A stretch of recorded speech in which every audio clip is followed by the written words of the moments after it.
عاملين ايه؟ معكم عبد الرحمن هشام وحلقة جديدة من ابريفيور.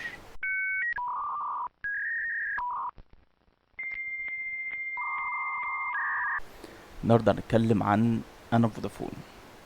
انا فودافون يعتبر التوب في الابس من رأيي طبعا. للابس لكل النتورك بروفايدرز اللي موجودة في مصر ما بين اورنج واتصالات ووي وكله، يعتبر انا فودافون هو التوب واكتر حاجة مصروف عليها تقريبا في فودافون اكتر من الشبكات نفسها. الموضوع ببساطة انت لو فاتح 3G 4G عندك بتخش من غير باسورد بناء على ان انت حاطط الشريحة في التليفون، وعلى اساسه بيديك كذا اوبشن. انت حابب تشوف ايه؟ تدفع فاتورة؟ حابب تشوف الرصيد المتبقي او الدقايق الميجا بايتس الكلام ده كله؟ حابب تضيف فاميلي عندك؟ حابب تحول لهم حاجة؟ حابب الكوتة بتاعت الفاميلي بتاعتك او ايا كان؟ كل حاجة متاحة في الابليكيشن من ناحية استخدام ال... ال... الشريحة بتاعتك كاملة متكاملة، مش ناقص اي حاجة. بلس ان انت عندك فودافون كاش. فودافون كاش من عليها تقدر تعمل ايداع وسحب من اي ماكينة اي تي ام باستخدام الاب. برضه فودافون كاش ممكن تدفع مصاريف اقساط، مدارس، تدفع حاجات كتير جدا، ميه، كهرباء، بص تدفع كل حاجة من على طريق فودافون كاش. وبيديك كمان فلوس لو انت دفعت من عن طريق فودافون كاش، بيشجعك ان انت تدفع بيها، بيديك رصيد. الابليكيشن كمجمل كيو اكس في زحمة في الهوم، لكن في نفس الوقت مش رخمة. بمعنى ايه؟ بمعنى ان الزحمة دي انت محتاجها، الزحمة اللي موجودة في كل حاجة عندك في الهوم، لكن منظمة بالشكل دقيق ما يخلكش ان انت تتخنق من ابلكيشن ترجع له في اي وقت تلاقيه موجود وحابب ان انت تتعامل معاه.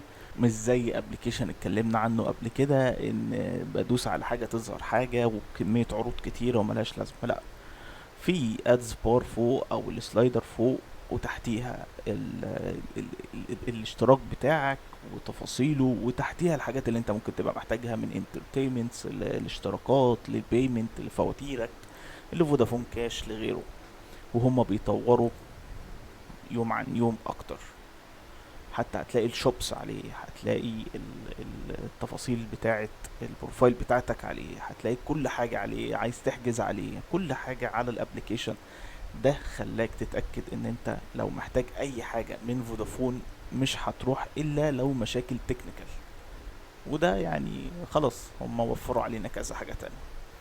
لو هنيجي نقيم الابليكيشن من ناحية البرفورمانس فاحنا بنديله 8 من 10، وده لسبب واحد، ان ساعات اصلا البرفورمانس كسرعة بيبقى بطيء بسبب ان انا فاتح 4G اللي هي شرحتهم اصلا. فده حاجة لازم تتحل داخليا انترنال، معرفش ازاي. لو هنتكلم على اليو اكس، فاليو اكس بالنسبه لي تحفه، مفهوش غلطه تقريبا. انا مش متضرر من اي حاجه، الا لو انا عايز اوصل لحاجه معينه زي الاقساط او ايا كان، فانا لازم ادخل على كذا حاجه. فده ممكن نديله 9 أو 8.5 من 10. لو اتكلمنا على الديزاين بشكل عام فهو مخرجش ما بين الاحمر والاسود، وهما الوان فودافون، الاحمر اساسي والابيض السكند. الاسود هو يعني البراند اللي بيكسر الحتة بتاعت الاحمر في ابيض. مجمل الابليكيشن عظيم، مفهوش اي حاجة تقريبا ناقصة، لكن في نفس الوقت يعتبر في حاجات في اليو اكس محتاجة تتحسن اكتر. طبعا احنا بنقول الكلام ده من وجهة نظرنا التي لا قيمة لها اطلاقا، احنا مجرد 6 سنين بس في الخبرة في 6 سنين خبرة في السوق. فاكيد في ناس احق مننا ان هم يقولوا، لكن انا بتكلم من وجهة نظري. كان معاكم عبد الرحمن هشام في تاني حلقة من حلقات ابريفيور. ولو عجبكم الفيديو ما تنسوش اللايك والسبسكرايب. السلام عليكم.